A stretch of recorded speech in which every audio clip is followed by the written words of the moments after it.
વિદ્યાર્થી મિત્રો, good morning.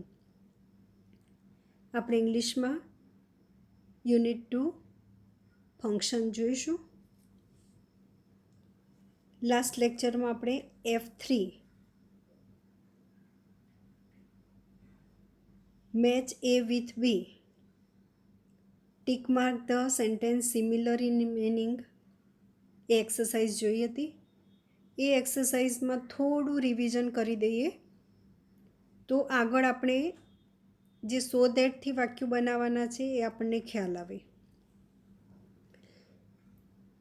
વિદ્યાર્થી મિત્રો, અહીંયા તમે જુઓ કે too sad enough to win, impressive enough to win the audience heart, too aggressive. હવે તમે જુઓ કે આપણે જ્યારે સેન્ટેન્સમાં ટુનો ઉપયોગ આપેલો હોય, ટુ સેડ, ટુ એગ્રેસિવ, પણ અહીંયા જો તમે ઇનફનો હશે ત્યારે ઇનફની આગળ એડજેક્ટિવ આપેલું છે, બરાબર. ટુની પછી આવે અને ઇનફની પહેલાં આવે. હવે તમારે અહીંયા ધ્યાન શું રાખવાનું છે કે જ્યારે ટુવાળી વાક્યરચના આવે અને એમાં સો ધેટનો ઉપયોગ કરવાનો હોય તો અહીંયા સો ધેટ એના પછીનું સેન્ટેન્સ જુઓ, એમાં could not speak a word. એટલે એક વસ્તુ બરાબર ધ્યાનમાં રાખવાનું કે ટુવાળી વાક્યરચના હંમેશા નેગેટિવ મિનિંગ આપે. એટલે ટુવાળી વાક્યરચનામાં જ્યારે તમે સો ધેટનો ઉપયોગ કરો છો તો એમાં કુડન્ટ કે કેન નોટ આવશે. અહીંયા જુઓ, he was so said that he didn't કે કુડન્ટ સ્પીક એ વર્ડ. અહીંયા કુડન્ટ કેમ આવ્યું? અહીંયા પાસ્ટ ટેન્સ છે વોઝ, એટલે પાછળ કુડન્ટ આવ્યું. જો અહીંયા પાસ્ટ ટેન્સ ના હોત અને ઇઝ હોય તો કેન નોટ આવે. ખ્યાલ આવી ગયો? એટલે ટુવાળી વાક્યરચના હંમેશા નેગેટિવ મિનિંગ આપે. એમાં કેન નોટ કે કુડ નોટ કે ડીડન્ટ કે વોઝન્ટ આવી રીતે એમાં નોટવાળું સેન્ટેન્સ આવે. હવે એ જ રીતે અહીંયા જો too aggressive, he is so aggressive that, નોટવાળી ટુ હોય એટલે એમાં ટુને રિમૂવ કરીએ, સો ધેટનો ઉપયોગ કરીએ. અહીંયા જુઓ, so that, so aggressive that, તો પાછળની જે વાક્યરચના છે એમાં નોટ આવે. એટલે અહીંયા જુઓ, doesn't, he doesn't listen to his parents. એટલે અહીંયા પણ તમે જુઓ, ટુને રિમૂવ કર્યું એટલે સો ધેટનો ઉપયોગ થયો અને પાછળ નોટ આવ્યું. હવે ટુવાળી વાક્યરચના નેગેટિવ મિનિંગ આપે છે એટલે પાછળ નોટ આવે, પણ ઇનફવાળી વાક્યરચનામાં પાછળ નોટ આવતું નથી. એટલે અહીંયા જુઓ, Sameer's dance performance was impressive enough to win the audience heart. એટલે અહીંયા આવશે, જો અહીંયા હિઝ પરફોર્મન્સ કુડન્ટ વિન, અહીંયા to win the audience hearts. અને પાછું બીજું શું શીખ્યા આપણે કે અહીંયા ઇનફવાળી વાક્યરચના છે એટલે નોટનો ઉપયોગ થાય નહીં, એટલે ફર્સ્ટ તો આવે જ નહીં, બરાબર. His performance was so impressive that, આગળ સો ધેટ સુધી તો ટુવાળી વાક્યરચના હોય કે ઇનફવાળી બંને સરખી જ આવે. So impressive that he could win the audience hearts. જો તમે અહીંયા પાછળ નોટ ના આવે, જ્યારે ઇનફનો ઉપયોગ થયેલો હોય વાક્યમાં એટલે પાછળ નોટ ના આવે. ટુવાળી વાક્યરચના હોય તો પાછળ નોટ આવે. એટલે તમે આ ત્રણ વાક્યો એ બી સી, આ જે 3 સેન્ટેન્સીસ છે એ બરાબર સમજજો એટલે તમને નીચે જે તમારે સેન્ટેન્સ બનાવવાના છે એ તમને આવડે. એકવાર ફરીથી આ જોઈ લેજો સેન્ટેન્સ, અને તમે ભલે અહીંયા આપેલા છે પણ તમે તમારી નોટમાં લખજો અને પ્રેક્ટિસ કરજો. હવે જો મેં તમને કહ્યું એમ કે ઉપરના વાક્યો જો બરાબર સમજશો તો તમને અહીંયા ટુ અને ઇનફ આનો જે ઉપયોગ તમારે કરવાનો છે સેન્ટેન્સમાં એ તમને આવડશે. Write sentences without changing the meaning and without using too or enough.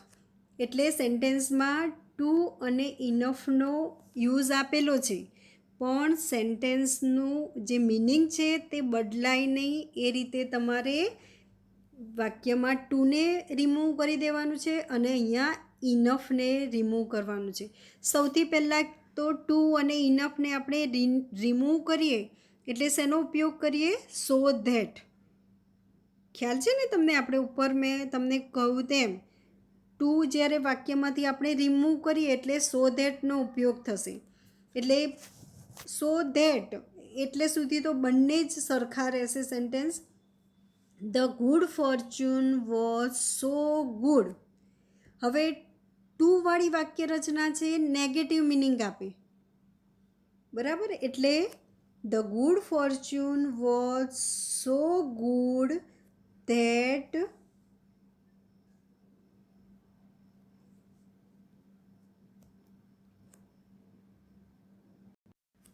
The good fortune was too remove કરીએ છીએ સેન્ટેન્સમાંથી એટલે એને બદલે શું આવી જશે? So. So good that the good ફોર્ચ્યુનના બદલે શું મૂકીશું આપણે? ઇટ. ઇટ કુડન્ટ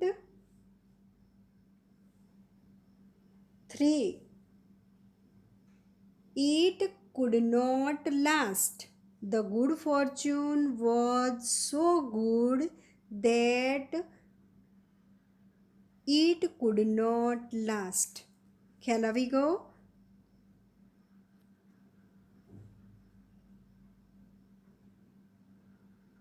એટલે અહીંયા ટુ રિમૂવ કરી દીધું, સો ગુડ ધેટ અને પાછળ નોટ આવશે. હવે અહીંયા ધ ગુડ ફોર્ચ્યુન છે તો એના બદલે આવશે it. It could not last. હવે sentence number 2. Every kid isn't fortunate enough to have a bicycle of his own. દરેક બાળક એટલો ફોર્ચ્યુનેટ એટલે લકી હોતો નથી to have a bicycle of his own. અહીંયા જુઓ તમે, ઇનફવાળી વાક્ય રચના છે એટલે આપણે પાછળ નોટનો ઉપયોગ કરવાનો નથી. Every kid isn't so fortunate that he has a bicycle of his own. અહીંયા નોટનો ઉપયોગ કરવાનો નથી. Every kid isn't so fortunate that he has a bicycle of his own. Every kid એટલે હી, એના માટે શું વપરાયું? હી.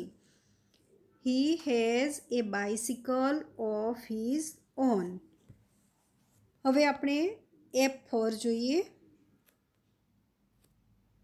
F4માં read the situation and the two options. Give your advice by writing yes or no with આ reason using too or enough.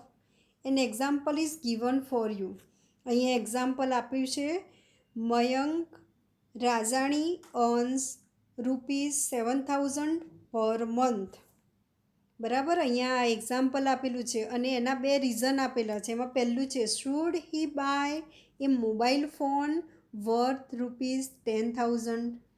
જો એની પર મંથની એ કેટલું કમાય છે? 7,000. તો એને 10,000નો મોબાઈલ લેવો છે તો શુડ હી બાય, શું એ ખરીદી શકશે?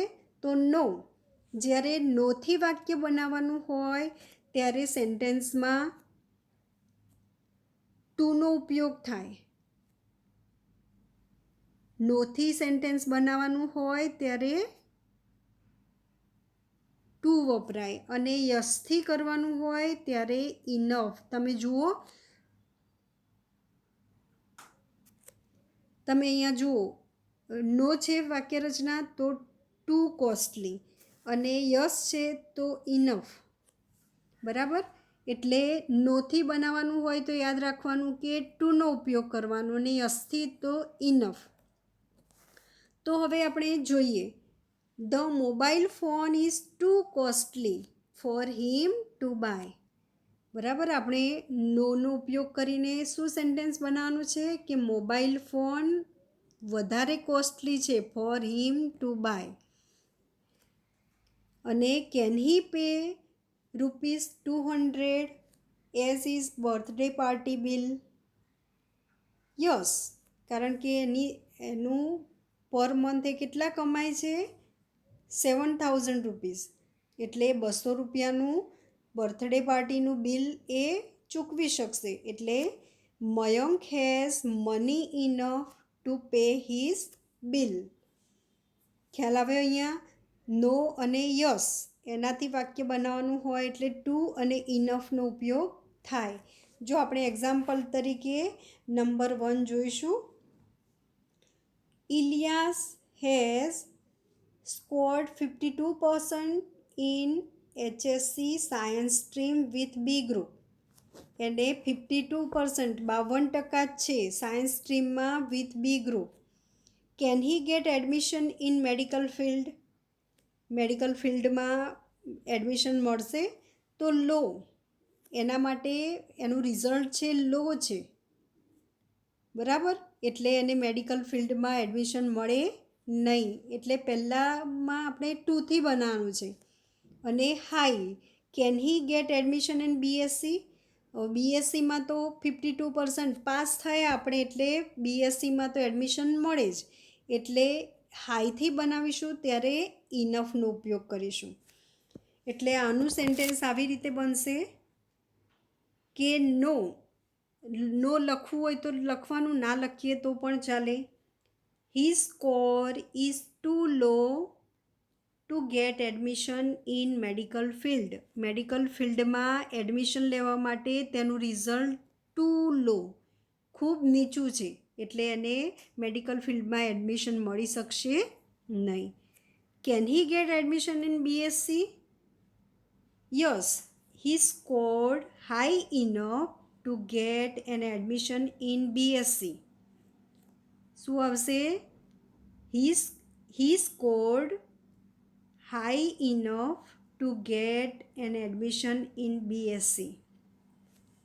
એટલે આ રીતે તમારે દરેક સેન્ટેન્સ તમારે જોવાના છે અને ટુ અને ઇનફનો ઉપયોગ કરવાનો છે. એટલે આ રીતે તમે બુકમાં જ આના આન્સર લખી દેજો. Exercise F5. Complete the paragraph using proper word phrase from the brackets.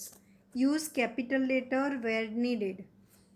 હવે અહીંયા બ્રેકેટમાં વર્ડ્સ આપેલા છે અને એનાથી બ્લેન્ક પૂરવાની છે. અહીંયા પણ ઇનફ, ટુ, સો, ધેટ આ બધા જ વર્ડનો ઉપયોગ થયેલો છે. આપણે જોઈએ, Heer is my student. Heer એટલે આપણને ખબર છે કે છોકરીનું નામ છે, એટલે હીર ઇઝ માય સ્ટુડન્ટ. હવે અહીંયા એના માટે જ છે.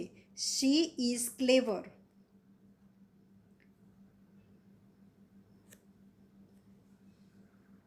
She is clever to answer any question. જો અહીંયા નોટ નથી આપેલું એટલે she is clever enough to answer any question. She is an extraordinarily clever student. On the contrary, અહીંયા બ્રધરની વાત છે તો કોના બ્રધરની વાત છે? આગળ હીરની વાત ચાલી રહી છે એટલે her brother Neel is not blank a blank student. Such a clever student like her. He is too dull.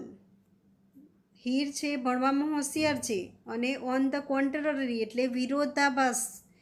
એટલે આપણે બંને વચ્ચે વિરોધાભાસ છે એટલે dull. He is too dull to excel in any exam, but he is a good sports person. He is so excellent in sports that સોનો ઉપયોગ આગળ આવ્યો એટલે that he has won many competitions. His attitude remains positive about health and life. Though they are good at different activities. એટલે બંને હીર અને એનો ભાઈ ડિફરન્ટ એક્ટિવિટીઝમાં સારા છે. They help each other. પણ બંને એકબીજાને મદદ કરે છે. એટલે અહીંયા પણ સો ધેટ, ઇનફ, ટુ આનો ઉપયોગ થયેલો છે. Read the passage carefully. F6. હવે અહીંયા તમારે શું કરવાનું છે? તમે F6માં જોશો તો પહેલાં ઉપર જે પેરેગ્રાફ આપેલો છે એમાંથી ટુ અને ઇનફ એને વિધાઉટ યુઝિંગ એટલે એનો યુઝ કરવાનો નથી. ત્યાંથી ટુ અને ઇનફને કાઢી દેવાના છે જ્યાં જ્યાં પણ આપેલા છે. અને તમારે સો ધેટથી વાક્ય બનાવવાનું છે. એટલે અહીંયા જુઓ, C that the meaning doesn't change. તમારી રીતે ટુ અને ઇનફને દૂર કરવાના છે સેન્ટેન્સમાં કે એનો મિનિંગ બદલાય નહીં. એટલે આપણે આગળ શીખ્યા કે ટુને રિમૂવ કરીને કે ઇનફને રિમૂવ કરીને સો ધેટનો ઉપયોગ કરીએ પણ વાક્યમાં અર્થ બદલાતો નથી. અહીંયા આપણે એ જ કરવાનું છે. અહીંયા જો we went for a long walk in the evening. After a while Janice was too tired to walk further. He had to hire a cab. Unfortunately, none had any money and we had forgotten even to bring any ATM cards with us. We became too frustrated to think of any option. Luckily, one of our friends, Munir, appeared and he gave us money. Janice was too happy to express his feelings. He was overjoyed enough to hug our friend Munir. એટલે અહીંયા તમે જુઓ કે અહીંયા જ્યાં જ્યાં પણ two અને ઇનફનો ઉપયોગ છે ત્યાં નીચે આપણે એ દૂર કરીને સો ધેટથી વાક્ય બનાવવાનું છે. હવે આપણે જોઈએ એમાં સેન્ટેન્સ નંબર 1 હતું Janice was too tired to walk further. તો અહીંયા આપણે ટુને રિમૂવ કરી દઈશું. તો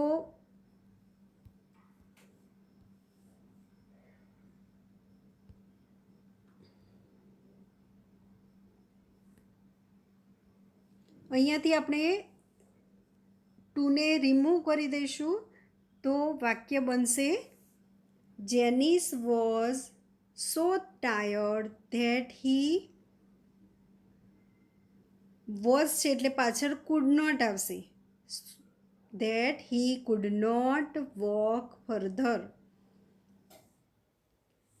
ખ્યાલ આવી ગયો અહીંયા? Janice was so tired that he could not walk further. કે વધારે હવે ચાલી શકે તેમ નથી.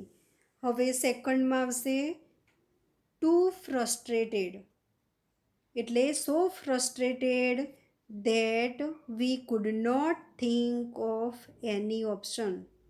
We became so frustrated that we could not think of any option. આ પેરેગ્રાફ છે પાસ્ટ ટેન્સમાં છે એટલે પાછળ could not આવશે. Third sentence too happy. Janice was too happy. Janice was so happy that he could not express his feelings. બરાબર? અહીંયા તમે જુઓ Janice was too happy. હવે fourth sentence he was overjoyed enough. એટલે અહીંયા નોટનો ઉપયોગ આવશે નહીં. શું થશે? he was so overjoyed that he hugged our friend Munir. એટલે અહીંયા નોટ નથી મૂકવાનું એટલે હગ અથવા he could hug our friend Munir. બરાબર, એટલે અહીંયા તમારે ટુ ફ્રસ્ટ્રેટેડ, ટુ હેપી અને ઓવરજોયડ ઇનફ આ 4 સેન્ટેન્સ અહીંયા બનાવવાના છે F6માં. એ પણ તમે લખી લેજો.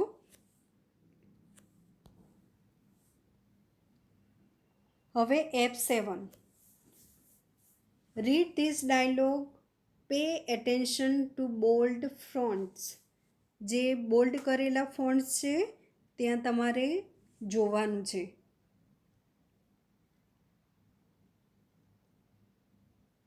Pay attention to the underline words. જે અંડરલાઇન વર્ડ છે ત્યાં તમારે જોવાનું છે. F7માં પહેલું છે, સોરી યાર, I was so busy for the project that I could not spare time. Oh really good excuse. You are so smart that you can convince anybody. જોયું તમે, પહેલાંમાં સો બિઝી, કુડ નોટ એટલે પહેલાંમાં ટુથી વાક્ય બને. બરાબર, બીજામાં ઇનફથી બનશે. I am not so innocent that I will accept what you say. એટલે આ રીતે અહીંયા તમારે this time use to and enough and rewrite the statements without changing the meaning. આપણે F6માં શું કર્યું હતું, ટુ અને ઇનફનો ઉપયોગ આપેલો હતો અને એને દૂર કરીને આપણે સો દેટનો ઉપયોગ કર્યો. હવે અહીંયા સો દેટનો ઉપયોગ આપેલો છે અને તમારે એમાં ટુ આવશે કે ઇનફ એ તમારે લખવાનું છે. એટલે જો અહીંયા પહેલાંમાં so busy with the project that I could not spare time, એટલે પાછળ નોટ છે. અહીંયા પાછળ કુડ નોટ સ્પેર ટાઈમ એટલે નોટ આવે એટલે આપણે ટુનો ઉપયોગ કરવાનો છે. I was too busy for the project to spare time. આનું શું થશે, ટુવાળું વાક્ય. અહીંયા સો નીકળી જશે, સોની જગ્યાએ ટુ આવશે. અહીંયા સો છે તે નીકળી જશે. I was too busy for the project અથવા with the project to spare time. શું આવશે, ટુ સ્પેર ટાઈમ. હવે second sentence, you are so smart that you can convince anybody. You are too smart to convince anybody. 3 અમીમાં આવશે, you can't convince me as I am not innocent enough to accept what you say. I am not innocent enough to accept what you સે. બરાબર, એટલે F6માં two અને ઇનફને દૂર કરીને સો દેટનો ઉપયોગ કરવાનો છે ને F7માં સો દેટને બદલે ટુ અને ઇનફનો ઉપયોગ કરવાનો છે. અહીંયા જેટલી એક્સરસાઇઝ આપણે ચલાવી એટલી બરાબર ફરીથી વાંચી લેજો અને જે હોમવર્ક નોટમાં કરવાનું છે એ કરજો. અહીંયા જે સ્પેસ આપેલી છે બુકમાં એ બુકમાં જ લખજો, ટેક્સ્ટ બુકમાં જ. બરાબર, અને જો વધારે પ્રેક્ટિસ કરવી હોય તો નોટબુકમાં લખજો. હવે આપણે F8 એ સચ ધેટનો ઉપયોગ છે એ હવે નેક્સ્ટ લેક્ચરમાં જોઈશું.